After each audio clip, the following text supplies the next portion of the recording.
Have you ever walked into the room to help your loved one get dressed, take a shower, or get ready for an appointment, and suddenly they want nothing to do with you? Maybe they say no, maybe they get angry, maybe they're pushing your hand away, or maybe they just refuse to move. And you're standing there and you're thinking, I'm only trying to help. Why is this turning into such a struggle? Well, here's something I want every dementia caregiver to understand. Sometimes the problem isn't that task. Sometimes it's how the person with dementia is experiencing your approach to that task. And when we change our approach, we can sometimes change what happens next. Hi, I'm 𝙁𝙀𝙀𝙀. I'm a registered nurse certified in dementia care, and I've spent over 30 years caring for people with dementia in hospitals, nursing homes, assisted living, hospices, and their own homes. I've also walked this road with members of my own family. One of the most important things I've learned is this. When dementia changes the brain, we have to change the way we provide care. In my last video, What Dementia Really Does to the Brain, I talked about how dementia affects much more than memory. It can change their reasoning, judgment, language, vision, emotions, and how quickly that brain processes information. Well, today, I want to take that information one step further. We're going to talk about what I call the Alzheimer's approach, and 6 simple changes that you can make when approaching someone with dementia. Here's something that caregivers just don't realize. Your approach starts before you ever say a word. Imagine your mom sitting comfortably in her chair and you have a doctor's appointment in 45 minutes. So you're thinking, oh, I need to get her dressed. I need to get her shoes on. I need to find her purse. We cannot be late. So you walk quickly into the room and say, well, come on, Mom. We need to get you changed. We're going to be late. To you, that's perfectly reasonable. But Mom doesn't have your to-do list in her head. Her brain may still be trying to figure out who just walked into this room. And why are they rushing towards me? What do they want? Where am I going?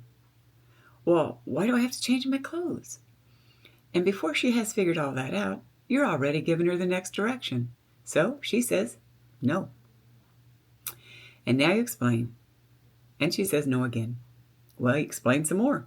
Before you know it, you are both frustrated.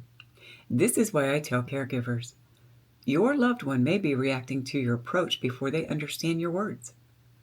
They may notice your facial expression, your body language, how quickly you're moving, how close you're standing, whether you seem calm or rushed. All of that happens before they fully understand what you're asking them to do. Remember, dementia is changing the brain.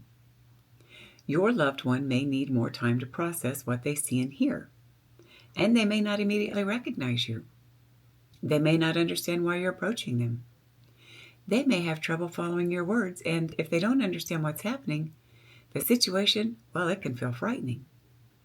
Think about this from their point of view. Imagine you're sitting in a chair and suddenly someone walks toward you and reaches for your arm and tells you to get up. Well, you don't understand who they are and what they want. Why do they want you to move? Would you cooperate or would you pull away? That reaction makes a lot more sense when we look at the whole situation through their eyes. What we're calling resistance, well, sometimes that just may be a frightened or confused response. So let's talk about 6 simple things that you can do differently. The 6 keys to Alzheimer's approach. Whenever possible, approach your loved one from the front. Don't suddenly appear behind them or reach for them before they know you're there.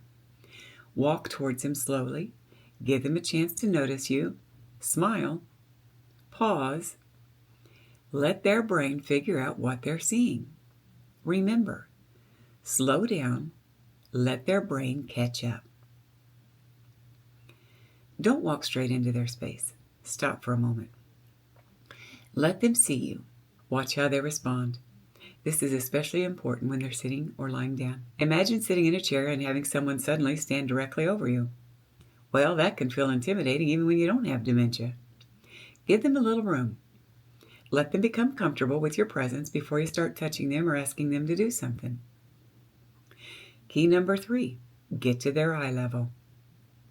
If they're sitting down, Sit beside them when you can, or lower yourself closer to their eye level. Your body position sends a message. Standing over someone can say, "I'm in charge." Now sitting beside them can say, "I'm here with you." We're trying to create a feeling of safety and connection before we begin their care. Key number 4, use a calm, friendly voice. This one is so important.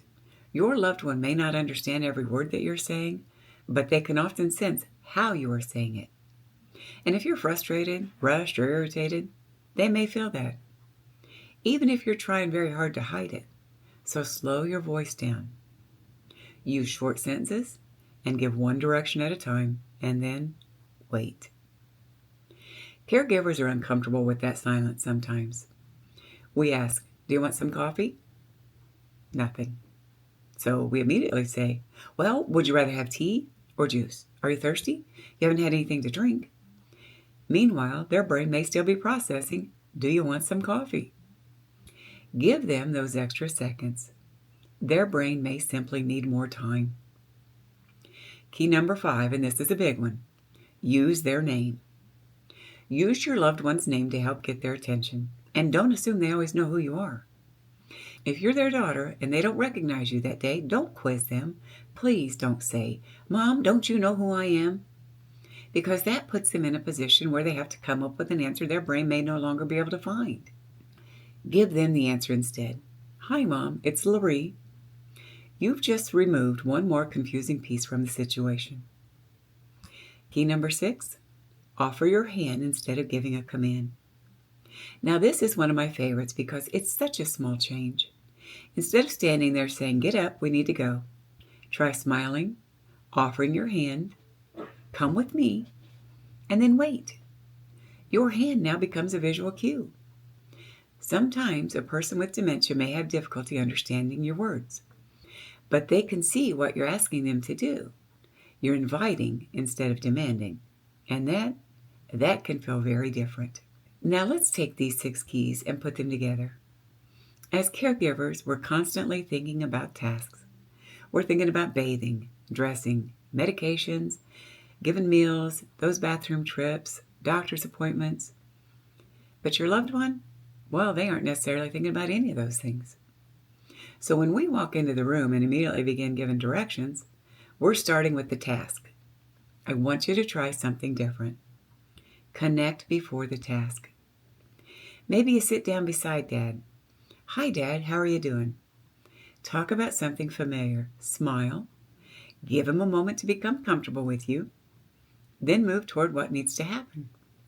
Now, it may feel like you don't have time for this, but sometimes spending that 1 minute connecting will save you 20 minutes of arguing later on. Connection first, task second. I have a very simple way to remember all of this. 3 words: calm, connect, care. First, calm. Before you approach them, slow yourself down. If you're rushing, frustrated, or angry, take a moment. Your calmness can help them feel safe. And then connect. Make eye contact, smile, use their name, speak gently, let them become comfortable with you. And then the care. Move into the task one direction at a time, one step at a time. We often want to jump straight to the care part, but with dementia, calm and connection can make the care much easier. Now, what if you do all of this and they still say no? Well, don't immediately push harder. Ask yourself, why might they be saying no? Well, maybe they're afraid, maybe they're cold, maybe they're tired, maybe they're in pain. Maybe they don't understand what you're asking. Well, maybe they don't recognize you today. Maybe there are too many people in the room. Or maybe this just isn't the right moment. If the task can safely wait, sometimes the best thing you can say is, "Okay," and step away. Change the subject, let the situation settle, and then try again later. A no right now doesn't always mean no all day. Here's another example. Let's say your dad hasn't showered in several days. You say, "Dad, you need a shower." And he said, "Well, I already took one." Now you know he didn't. So you say, "Oh, no, you didn't. I've been here all morning." Well, now Dad's angry. Don't you tell me what I did. Who's right? Well, you are. But did being right get Dad into the shower? Nope. Instead, you might say, okay, Dad, talk about something else. Later, you might walk with him toward the bathroom and say, oh, let's freshen up a bit before lunch. The goal is not to prove that you're right. The goal is to help Dad get the care he needs while protecting his dignity. That's a very different way of looking at dementia care.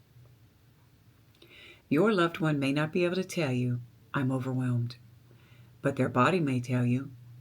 They might start pulling away, frowning, clenching their hands, pacing, turning away, raising their voice, or repeatedly saying no. Those are all clues. Don't wait until you're in the middle of a major struggle. Slow down, back up, lower your voice, and ask yourself, what happened right before this? Did I move too quickly? Did I touch them unexpectedly? Or did I give too many directions? Are they tired? Are they hurting? Are they confused? Sometimes the behavior makes much more sense when you look at what happened immediately before it. Change your approach before trying to change their behavior. This is probably the biggest lesson I want you to take away from this video. When someone with dementia does something we don't understand, our first thought is often, well, how do I get them to stop? Well, try changing that question. Ask yourself, what can I change about my approach? Maybe you need fewer words. Maybe you need to slow down. Maybe they need more time. Well, maybe you need to stop correcting them. Maybe that room's too noisy and maybe they're frightened. Maybe you need to leave and try again later. You cannot control what dementia is doing to their brain, but you can control how you approach the situation. And sometimes changing your approach, well, that changes everything that happens next. The Alzheimer's approach isn't about having the perfect words, and it won't prevent every difficult moment. And sometimes you can do everything right and your loved one will still refuse. That's dementia. But understanding what may be happening inside their brain, well, that helps us respond differently. So the next time you're getting ready to help your loved one with something, remember, calm, slow yourself down, connect, help them feel safe with you, and care. Then move into the task. Connection before correction. Compassion before completion. And remember, when dementia changes the brain, we have to change the way we provide care. If you'd like to learn more, I've put a link below to my complete article, The Alzheimer's Approach and How to Approach Someone with Dementia. It includes all 6 keys, examples, diagrams, and more tips you can use at home. And if tips like these are helpful, I also send out a free weekly newsletter called Pearls of Wisdom for Dementia Caregivers. Each week I share practical dementia care tips, simple explanations, and information to help you better understand and care for your loved one. I'll put links to both the article and the free newsletter below. And if you're caring for someone with Alzheimer's or another dementia, please subscribe to this channel. I share practical dementia education and caregiver tips to help you feel more confident caring for your loved one. And until next time, please, don't forget to take care of yourself too.